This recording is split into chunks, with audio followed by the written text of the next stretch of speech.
Like, can I truly be saved if my fear of hell trumps a desire to have a relationship with God?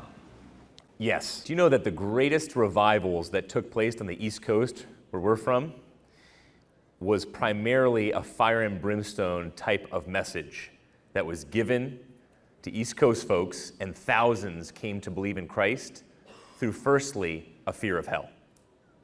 And so you have Jonathan Edwards, George Whitefield, and many other great preachers.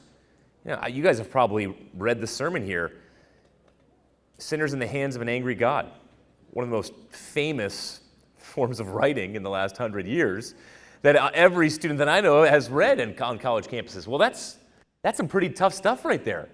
You are dirty, rotten sinners going to hell unless you choose to follow Christ, who is the ultimate source of all goodness. And so if you have, firstly, a fear of hell that leads you ultimately to understanding the cross and how much Jesus truly loves you and wants to be with you throughout eternity, then those smelling salts to wake us up can be an excellent thing. That's why we're not so quick to judge fire and brimstone type folks. And I realize, I heard after Charlie's passing, the assassination, that fire and brimstone guys are not allowed to preach on campus. In one sense, I get it. A lot of non-believers take off and never consider the faith because of the fire and brimstone types.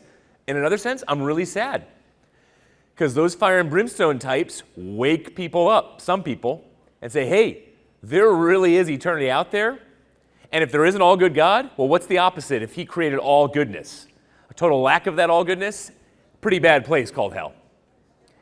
And so that type of waking up, instead of the typical American Christianity, which is, oh, feel good, feel great, pop psychology, self-help, I think you got to be careful with